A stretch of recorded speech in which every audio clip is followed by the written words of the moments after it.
All right, ladies and gentlemen, you are welcome to another great episode on your favorite political talk show, The Truth with Ben Jokes. Arewa Forum condemns continued detention of popular hunter Musa Aljan, who helped government to arrest terrorist kingpins. The Arewa Youth Ambassador have demanded the immediate and unconditional release of renowned hunter and anti-terrorism volunteer Shehu Musa Aljan, condemning his continued imprisonment by the Nigerian government despite his extraordinary contributions to national security. In a statement issued by its national coordinator, Comrade Yahya M. Abdullahi, the group said Aljan, whose key roles led to the arrest of several terrorist kingpins and rescue of kidnapped victims and rustled cattle, deserved national recognition, not the 45-year jail term currently hanging over him. This man spent several years of his life helping police and security agencies to track down terrorists and kidnappers all across the north, and all of a sudden they grabbed him and threw him in jail. 45 years they slammed on him because he went for an operation one day and he saw familiar faces. He saw people that everybody knew. They wanted to bribe him with 2 million naira and he refused. And then he helped in the arrest of those people. Few days later, those people were released and he ended up in jail. Now they have slammed 45 years on him.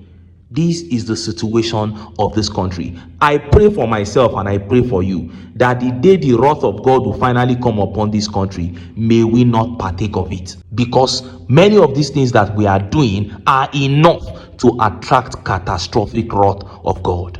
Now, let us look at the top stories. First is that one coming out of the presidency. Now, they have chosen 20 content creators to help them push the new tax law, because they believe that if content creators begin to tell people that the tax law is good, then people will embrace it. I wonder how they plan to achieve this. I should embrace the fact that you want to collect my money and use for your own self. And next is that big one coming out of Edo State.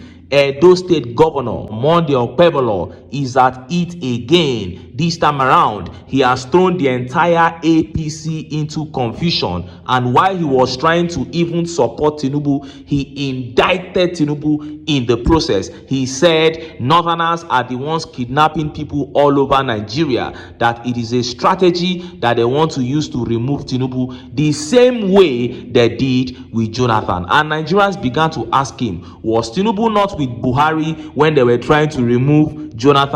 Or are you indirectly telling us that Tinubu was one of the sponsors of insecurity under the Jonathan regime? Before I show you details of these top stories and how Nigerians reacted, let me quickly show you this video talking about the ambassadorial list submitted by the federal government. Watch this video. And plainly speaking, a lot of them have raised a lot of concern and, like you said, controversy. Many of the people who are on that list, if Nigeria had, strong institutions and not strong men, those people should be in jail. For example, there's somebody who has an EFCC case hanging over his head. It's not been concluded. And then the next thing, he's been rewarded with the office of an ambassador. And yeah, but to be fair, we shouldn't say that they should be in jail if their cases have not been concluded and but that's also an indictment them found guilty. But that's an indictment on Nigerian institutions. No, I understand that. I'm not saying they necessarily should be on the list. I'm just saying that I mean, it's because you mentioned they should be in jail, and that's my opinion. If you didn't want it, then I shouldn't be here, Charles. Exactly, it's how I feel. I understand what you mean, but I mean, we have to be. I mean, we've got to follow the law. The law says that people are innocent until proven guilty. So if they haven't been proven guilty, then they we mustn't shouldn't even be be on the list in the first place. That's what the bane of contention here is, whether or not those kind of people should be on the list. Yes, are we rewarding people who have come out publicly to say that the person at the helm of affairs is a known drug dealer, and he's being now rewarded with office of an ambassador. We've seen other people that haven't shown that they have the right temperament and the right outlook. What's the training? What now happens to people who, those are the questions. What now happens to people who are actually career diplomats, who have just been sidelined when they're at the peak of their careers? And, that's why people are generally quite upset about the list that has come out. I cannot verify this, but I did read from one newspaper, I forget the name now, that on that list, there's probably somebody who passed on 5 months ago who made the list. And so it now goes, it wasn't any vetting carried out. You saw that. Now, first of all, I like what the interviewee told Charles there. He said, that is my opinion. If you didn't want my opinion, then why did you bring me to your show? That is it. There is freedom of speech in Nigeria. Allow people to talk. People cannot be doing the wrong things and then they are not being punished. Then for us to just talk about it, you say we should not talk. It does not make any sense. And a lot of people have been debating this ambassadorial list. I don't know why people are surprised. They were expecting diplomats to be on the list. Who told you that career diplomats are going to be on the list? The list will be given. Even if career diplomats will be on the list, it will be the diplomats that are APC members, the diplomats that are ready to play the same game that APC has been playing. They had Reno Mokri on the list. They had Fani Kayode on the list. This is Fani Kayode that was caught on camera fighting with his wife. That is the man that will go and represent Nigeria in another country. A Reno Mokri that has gone around the world to say that Tinubu is a drug lord. You are sending him to go and represent Nigeria in another country. Now saying that same Tinubu is good. Not as if he's standing on what he has said earlier. Then you have an INEC chairman who told the whole world that he was going to transfer election results from polling unit to IREV, and he didn't do it. Now he's the one to go and represent Nigeria in another country. It's like this government is not even willing to do the country any good. We are at a time as a nation when our reputation is at an all-time low. Why not send reputable people as ambassadors to boost the country's image a bit? Why send nitwits? Why send miscreants like Reno Mokri and former INEC chairman? It is such a shame. Now, let us look at the top stories. First is that one coming out of the presidency. They have hired 20 content creators to try to convince Nigeria that the new tax law is good. And next is that big one coming from Edo State. This one has sent chaos into the APC. Edo State Governor Monday Okpebolo, who is widely renowned as the most foolish man in Nigeria, is at it again. This time around, he has drummed a very big bombshell, sending confusion within the party. Let's start by taking that update from the presidency. Look at how the papers reported it. Tinubu government shortlists 20 Nigerian content creators to project new tax reform laws. The Bola Tinubu-led presidency's Fiscal Policy and Tax Reforms Committee has announced the selection of what it described as top 20 Nigerian content creators selected from a pool of 8,591 public nominations to participate in a specialized training program on the country's new tax reform laws. In a statement released at the weekend, the committee said the nominations covering more than 200 creators across various digital platforms reflected the growing public appetite for simplified, accessible information on Nigeria's ongoing fiscal and tax reforms. The release said the 20 creators are Financial Jennifer, Online Banker, Don Azar, Mary Efombro, Baba Ogbon, Àwọn Àgbà International, Perpetual Badejo, Personal Finance Girl, Tomi Akinwande, Emeka Yogu, and Aderonke Avava, and they put other names there, Odunola Ewetola, Christiana Balogun, like that. So what they are trying to do here is to get these content creators, because they know that many young Nigerians, view these content creators. So they said they went across all platforms, including YouTube, TikTok, Facebook, to get all these creators to project the new tax law in a way that young people will accept it and love it. Listen. The truth is, all the monies that you have been gathering, the subsidy that you removed, the loans that you are taking, the people are not saying what you are doing with it. This thing is simple. It's not about getting content creators to come and try to deceive the people. Nigerians are saying we are not enjoying the benefits of all the monies with you right now. So we don't trust you to give you more of our money. Ever since you came into office, you have just been taking from the people, giving nothing back. So this is not an issue. If you like, go and carry Sabinus and all these other people. You are not going to convince anybody to love the tax law. You want to bully them and take their money. And if Nigerians allow the government to do it, then so be it. But to say that you are going to use content creators to simplify it in a way that they will now love it, it is impossible. Nobody is ever going to fall in love with this new tax law. And just as Nigerians were yet reacting to that update from Monday Okpebolo, governor of Edo State, who is now widely regarded as the most foolish man in Nigeria, began making the rounds. Look at how the papers reported it. Northerners kidnapping people because they want to win election. They did same to Jonathan. Governor Okpebolo.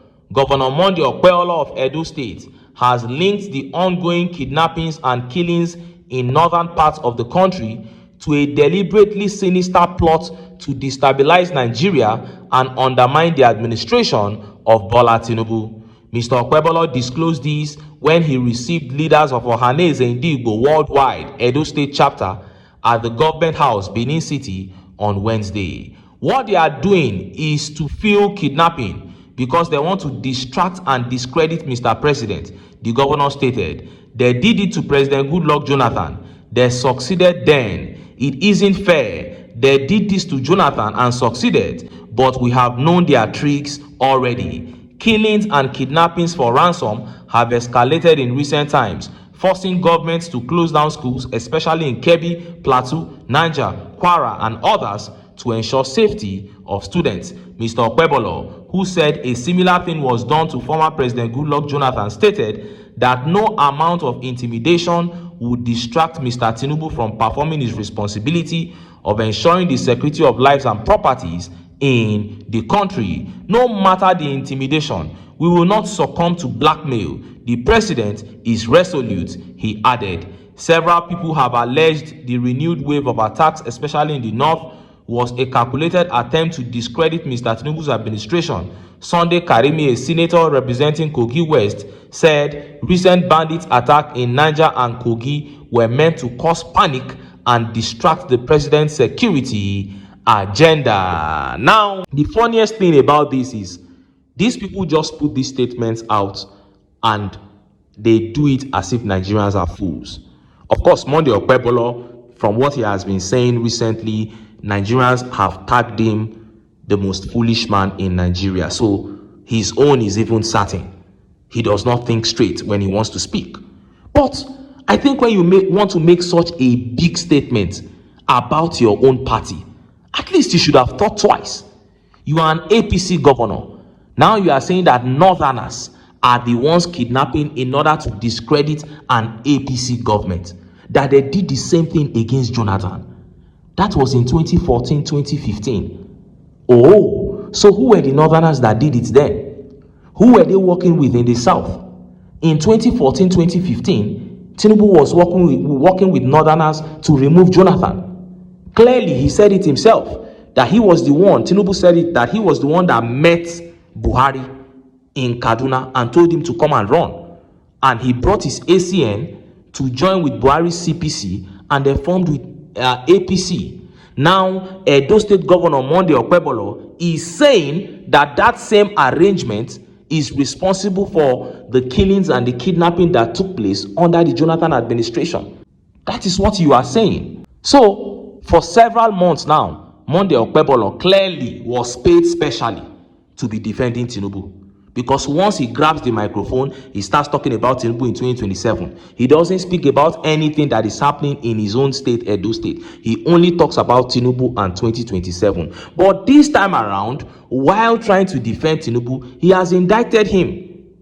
Because that same Jonathan regime that you are talking about, Tinubu was in the opposition then, and they were working hand in hand to destabilize the Jonathan government. So what are you saying, Monday Okpebolo? Are you telling Nigerians that Tinubu and Buhari were the ones who perpetrated kidnapping under the Jonathan regime? And look at how Nigerians reacted. Let's take some of the tweet reactions. This tweet by Mogul says, Okpebolo, no put yourself for trouble. Oh. Now your master, you dey indirectly accuse. Oh. That is it. You are indirectly accusing Tinubu by saying that they were the ones kidnapping during the Jonathan regime. And John here says, so you are admitting APC-sponsored attacks to spoil Jonathan's chances of winning. That is what he's saying. That his party, APC, actually carried out kidnappings during Jonathan regime to ensure that Jonathan did not win. And Ayodeji here says, this man might probably be the dumbest governor in Nigeria's history. He's actually the dumbest. He is.